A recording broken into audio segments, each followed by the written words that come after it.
Hi, I'm E.D. Lewis, and welcome back to my channel. I'm used to saying nocturnal review right now, but this is not a review. This is a tag video. But before we get started with that, please hit that subscribe button, that little bell, so you get notifications. Please hit the like, and please leave a comment. Even if you're just saying hello, I like reading comments and replying. There are a few comments that I got recently that I have just not gotten a chance that I just got today, that I have not gotten to really reply to yet.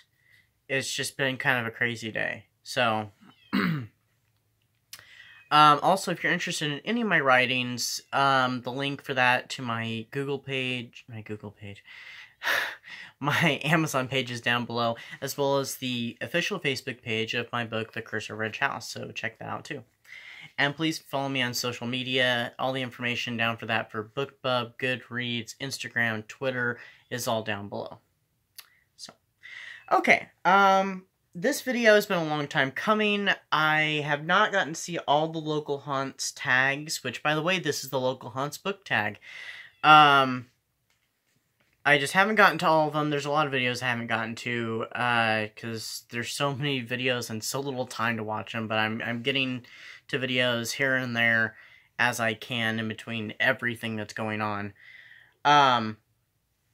But I recently got to see the first one, and I did not know that I was tagged in any of them, because I haven't seen all of them, and I didn't know I was tagged in the first one by Dane Reeds, which check out his channel. That'll be down below, along with those who I tag in this video at the end. So he created this video tag for the book, and I just haven't gotten to it because I really wanted to do it with locations, and I'm just not able to, and so instead I'm just gonna do it in my usual setting. So here are the 10 prompts or questions, which I'll hold up the book again and tell you, Local Haunts is available on Amazon in both paperback and Kindle edition. It's also on Smashwords, I think, and I'm not sure where else it is off the top of my head. And all proceeds are donated to First Book. It has all kinds of stories by, other booktubers and horror-tubers, and their channels. So please check out all their channels and stuff and follow each of them. And I'm also in there, of course. It's just a fantastic read and a fantastic project that was put together by our St. Clair, Regina of Regina's Haunted Library. So, check out the book, and let's get into the tag. So, number 1 is Local Haunts. Tell us about I was going to say it completely different. Tell us about a creepy or spooky place that's close to you. So, outside of the town I live in is it's like on a piece of highway. I have not gotten to go to it. I've wanted to go to it for years. My partner is actually kind of scared to go to it because of one of the stories I read online, which is, I'm not going to talk about that story because it's one that, you find everywhere about, like a couple in a car, and one of them ends up, dead hanging from a tree over the car. And it's just, everybody seems to have one of those. And I think that was just attached to it. That's nothing to do with the history of the place. But it's called Witch's Hollow, and it's like a little stretch of road on like an old highway or something. And I've read a lot about it, especially a book on like haunted areas, around where I live and where I've grown up. And it was one that was fairly close. I was very interested in reading about it, and I guess supposedly there's legends that there was a witch or something that might have been hanged around there and possibly beheaded. Supposedly they've seen like a body, or someone swinging through the treetops, and I heard something about someone seeing a severed head floating through the trees or something like that. A lot of kids back in like the 60s or 70s, maybe even earlier than that, used to go out there and have like barbecues and parties, and as an initiation for the high school in the next town over, and I'm pointing in the correct direction, by the way, they used to do an initiation with the freshmen where they just they would drop them out there at nighttime, and there was all these trees that hung over it, so I guess it was very dark and stuff, and the wind would whip through there, and it'd be really spooky and stuff.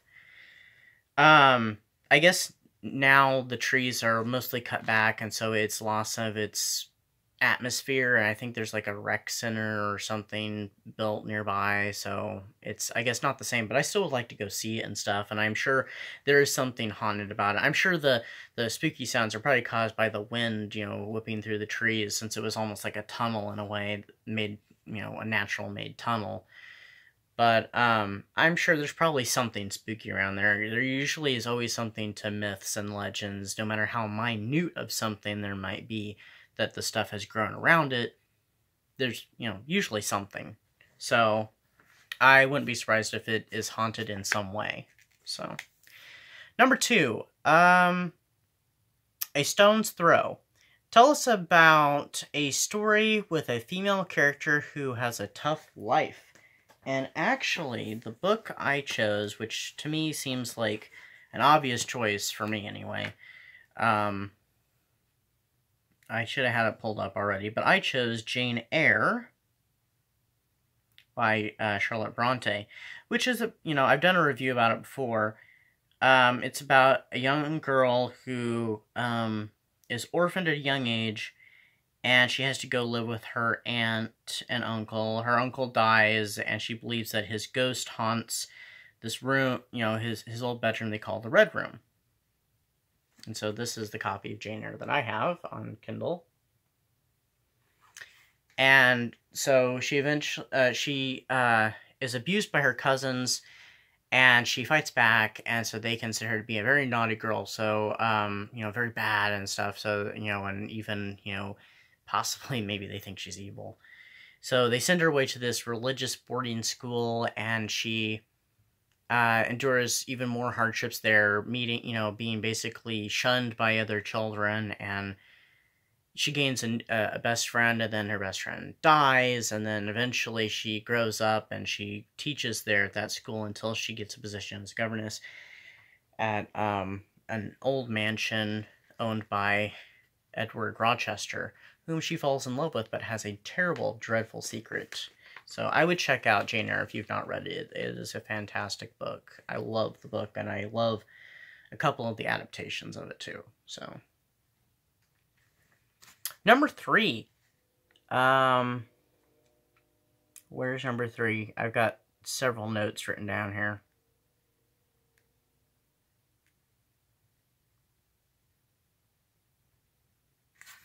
Where did I put it?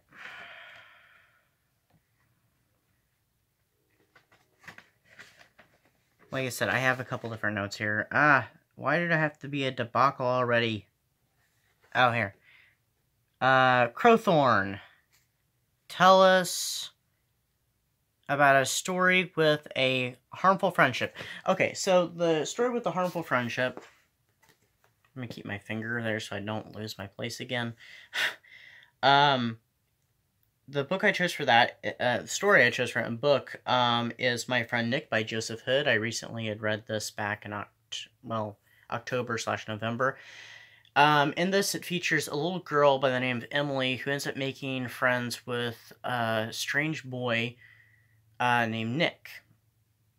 And Nick is a very strange, peculiar boy, and he has a very, he uses a lot of foul language, and he's only like a couple of years older than her, so he's around 10 years old or so. And he has a bit of a dark side and stuff, and he tries to impose that dark side on her and claim that she has the same dark side. She has some anger issues and some little behavioral problems, but he tries to inflict some of that dark side on her and tries to make her believe that she is very much the same as he is. It's almost like kind of like the Joker in Batman, you know, where he thinks that everybody's as bad as he is or can be, so he tries to antagonize that out. So that's what I chose for number 3. Okay. Number 4, Screen 8. Tell us about a movie that scares you and that's based on a true story. Now, this is why I have a bunch of notes and stuff. Well, one of the reasons I have a bunch of notes scribbled all over, tried to fit everything on one page. So the movie I chose was The Strangers, which if you've not seen that, I'd check it out, and its sequel, which I feel like its sequel is kind of just reiterating what was used in the first film, really, but still not bad. It's worth watching. So, The Strangers is partially based off the director's experience as a child, where there was some, like, people would come knocking on doors and they asked for someone who didn't even live there, and if nobody was home, they would break in and they'd rob the place. Well, the director also, from what I understand, used other pieces of inspiration for, including the Ketty Cabin murders from 1981. A mother, daughter, and son and a friend of her son's were found murdered. Well, the daughter was missing, but they later found her bones buried in a nearby campground, I think. And they were found murdered in these resort cabins, actually by an older daughter who, I think it was an older one. She was 14 years old, and she was actually spending the night at a friend's house, so she was not at the cabin. And so she walked in, she found her, her brother and her brother's friend and her mom murdered, and, they were tied up and taped, tied and taped, and it was just kind of a horrific scene, and her, sister was missing. So it's one of those home invasion things, and I think it's an unsolved case. I don't think there's an explanation. It's been a while since I heard anything on it. I actually heard something about it on a YouTube channel, which I'm about to talk about in a couple prompts. So, prompt number 5, The Mount of Death. Beer Me, tell us a story where a drink plays a role in the plot. So, the story I chose was Edgar Allan Poe's, of course this is just one book that has it in there, is Edgar Allan Poe's The Cask of Amontillado, or however you want to pronounce it. Which, if you've read the story, you know what happens, but Montresor, this gentleman named Montresor, entices his friend who's very, has very bad, ill manners and kind of a bad attitude and stuff, and he finds him dreadfully annoying. He lures him down to his catacombs, saying that he has this special wine, that he's not sure of it, if it's really, if he's, basically been duped or not, and so he wants to show it to another friend and have them taste it, and he's like, no, I'll try it, because he's a bit of a, he likes to drink, and so this is during the time of Carnival, so he lures him down into the catacombs, and something dreadful happens, and that's all I'm going to say on it, because if you haven't read it, you should go read it, because it is a classic and stuff, so I might do a review on it sometime, but I just wanted to talk about it quickly. Number 6, The Blocked Cellar. Tell us about your favorite horror, paranormal, or true crime YouTube channel. I'm actually not going to do a BookTube. I do have a couple of favorite BookTube channels, and, one of them I've talked about many times on my videos. I'm going to step away from BookTube for a moment and actually mention a non-BookTube channel, and get the word out for them.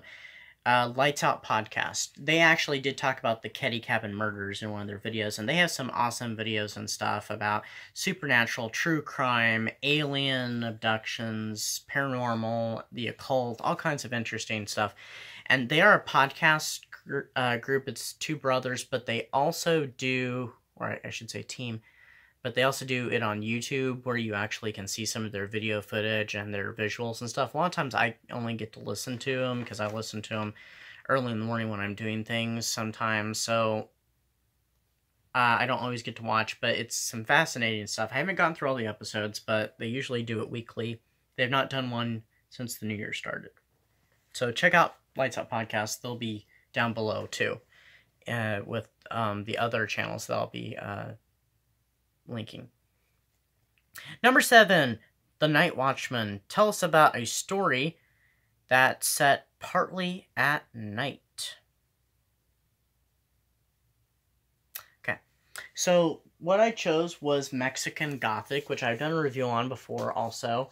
This was a pretty good book, and it just came out, in 2012. So, there are several scenes in this book that takes place at night. Especially, like, down in, like, the catacombs and the cellar. I think it's the cellar and the catacombs. Toward the ending of the book, toward the climax and stuff. I mean, there's some scenes that happen at night anyway, where there's a lot of weird stuff, like with dreams that may or may not be dreams, and, you know, walls that talk and stuff, without giving away what I'm talking about. But, yeah, so the story I chose for that is Mexican Gothic. And I do apologize that I'm going through these really quickly. I don't want this to be a long video, and I also don't want to give too much away. I don't want to give up spoilers here. So. Number 8. Alone Along the Gum Trees. Tell us about a story that takes place in the wilderness. So the story I chose for that, I don't have a copy of, and I have not read since high school. It was The Most Dangerous Game by Richard Connell. So that story, I mean, pretty much takes place mostly in the wilderness. It's about a big game hunter who falls off a yacht, and he ends up on this island owned by this rich Russian big game hunter guy. And he lures people to his island, ships to the island, and basically wrecks them. And then the survivors, he plays a little game with them. He sends them out into the woods, into the jungle, with very few supplies, gives them a 3-hour head start, and then he hunts them. And he is never lost at this game. He's always won. So the main character gets the same treatment. So it's a great short story. You should check it out. And it takes place at nighttime too, with very pitch black. If you've ever seen the Blair Witch Project, some of the scenes are almost pitch black. That's kind of how it's described in the story and stuff. But I mean, he has to go through so much, you know, he's literally in the elements, because he's in this jungle at night. So I could use this also for the nighttime one, but I chose it for the jungle, for the wilderness. So number 9, Highway to Hell. Tell us about a story that involves music. So the one I chose for this is not exactly a horror story. It's a science fiction story. It is Anthony Burgess's A Clockwork Orange. I do have a copy of this book, but it's kind of packed away right now, so I can't get at it. It's about these teenage punks, so to say. They're kind of in a gang. Well, they are in a gang. And they commit all these horrible acts just for the fun of it. And the main character of Alex DeLarge, well, that's what he's called. In the book, I guess he's never called Alex DeLarge. He does call himself Alex DeLarge, and the name just kind of came from there. But the main character of Alex, he loves listening to Beethoven, his Ludwig van. And so there's a lot of music, and there's a lot of musical references and a lot of stuff referencing Beethoven and his work. And so the movie's great too, so I check out the movie, but the book does it a little differently, and I really like the book, especially how the book ends versus how the movie ends. So, and number 10, at the end of the rope, tag some BookTube and or HorrorTube friends. So, I don't think any of these people have done this. I'm pretty sure they haven't. They do BookTube, and some of the one of them does more horror stuff. And so the first person I'm going to tag, if she watches the channel, if she doesn't, and if any of these people I tag don't watch, I mean, if you do watch, and you are interested in doing the tag, great. If you're not interested in doing the tag, that's fine. And if anybody who is watching would like to do the tag, please feel free. So I'm going to tag Kasha's Book Cemetery. She does she does kind of, you know, horror booktubes. BookTube with horror books. So Ange with an E, who I've talked about many times before. I'm tagging her. And Mindy's Book Journey. I also tag you as well. So I tag you 3 ladies. And if you're interested in doing the tag, awesome. If you're not, that's perfectly fine. And if anybody who's watching out there is interested, please feel free. So, don't forget to check out Local Haunts. It is available, now.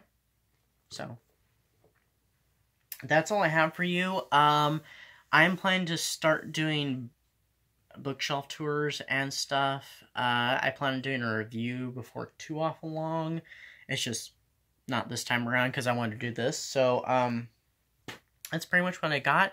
Have a great night, and, stay safe, and, stay warm. So, anyway, Happy New Year, and, that's all I got for you. See you next time. Bye-bye.